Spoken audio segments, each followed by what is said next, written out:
Well, I'm not looking to renew it. We don't need anything that Canada has. We don't need anything that Mexico has, but they need everything that we have. I would rather not have the USMCA. I liked it because it got us out of NAFTA. I would rather leave it unsigned. I'd rather have it terminated. Canada's been very, very tough on us over the years. I mean, in all fairness to them, they need us to survive. Without us, there's no way they can survive.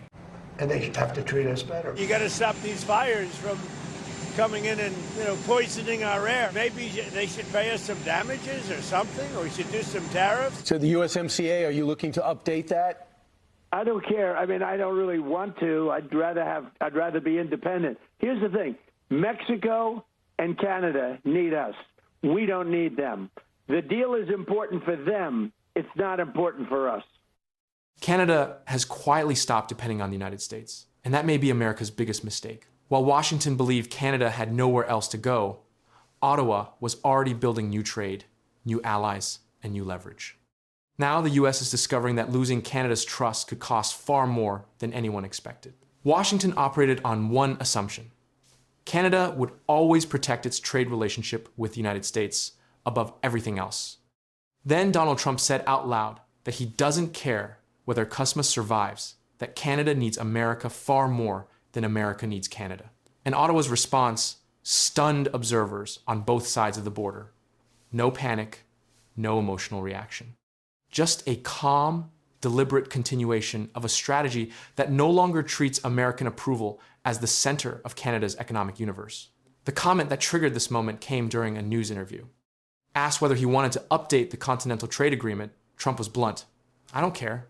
I mean, I don't really want to. I'd rather be independent," he said.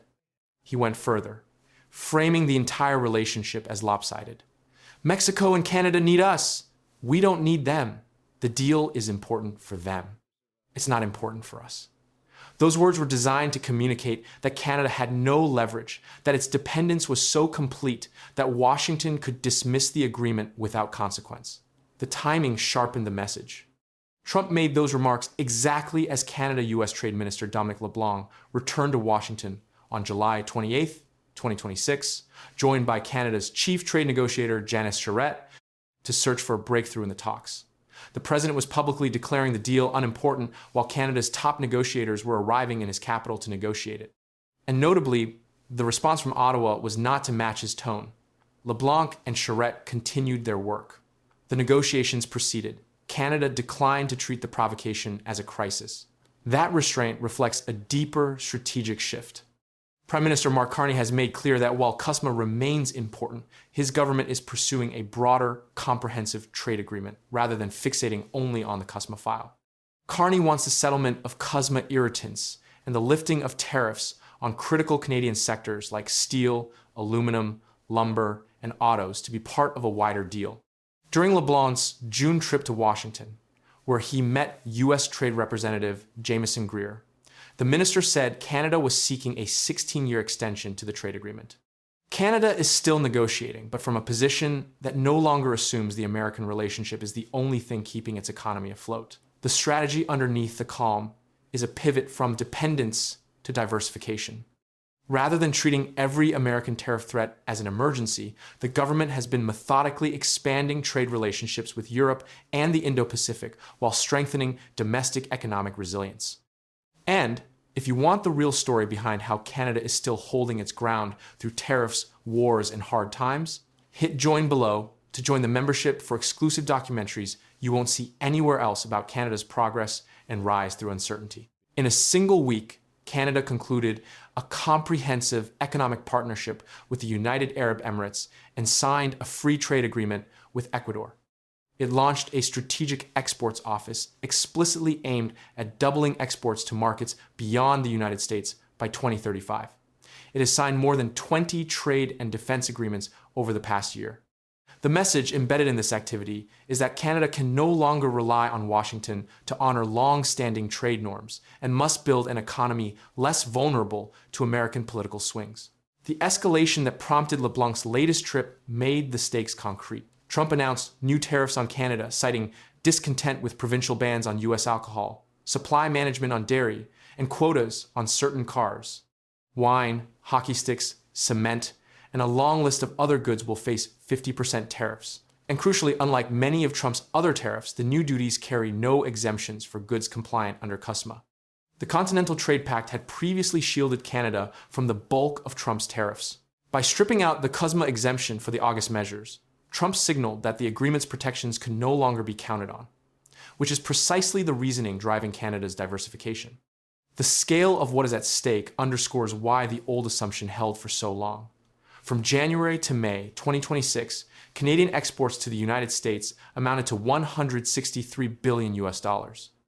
That is the depth of integration Washington believes gives it leverage. But many Canadian policymakers argue the United States is underestimating Canada's position. The two economies remain deeply interconnected through manufacturing, energy, critical minerals, defense production, and supply chains that cross the border repeatedly before a finished good exists. Trump frames the relationship as one-sided. The evidence from American industries suggests otherwise. That evidence has been accumulating from within the United States. Two major American labor unions, the United Steelworkers and the International Association of Machinists, representing roughly 1.45 million workers, sent a joint letter to Greer urging him to reconsider the Canada tariffs, warning that the integrated manufacturing relationship supports workers on both sides of the border.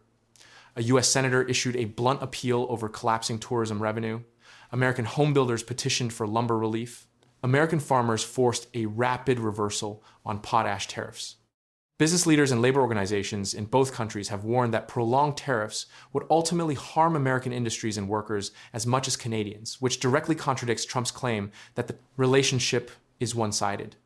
Not everyone agrees Canada's restrained approach is the right one. Some longtime observers argue Canada should be more aggressive. Scotty Greenwood, founder of Ottawa Street Strategy and a longtime Canada-US relations expert, told News that Canada should treat this trade war like a war. I think there needs to be a very serious national conversation in Canada about how far are you willing to go, she said. Her point was not that Canada should pursue tit-for-tat retaliation, which she noted is not working, nor that it should damage its own economy with dramatic gestures. It was that Canada needs a coherent, strategic approach rather than a reactive one. That debate over whether restraint or pressure serves Canada better is now active among Canadian analysts. The policy commentary emerging around the dispute has converged on a common theme that Canada must fight Trump strategically rather than tactically.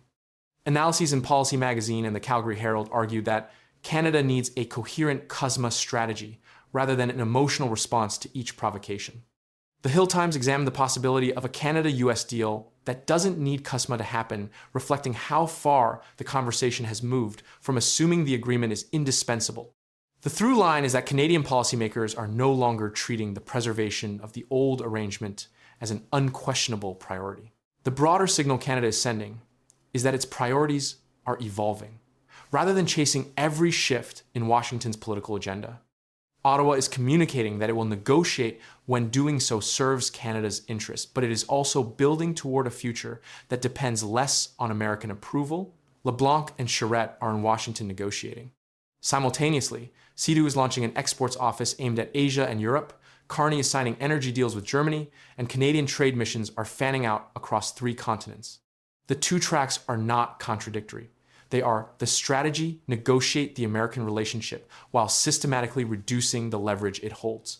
Trump's "I don't care" was intended to demonstrate American indifference to Canada's fate.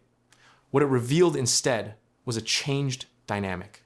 When one party declares it doesn't need the relationship, and the other party responds not with alarm, but with continued diversification and calm negotiation, the leverage the first party assumed it held becomes less certain. Canada has spent 18 months building the infrastructure, the trade agreements, and the domestic resilience that make American approval less essential than it once was. The result is that Trump's dismissal landed on a Canada that has, in its own measured way, stopped organizing its economy around caring what Washington thinks, and the United States is only now beginning to realize it.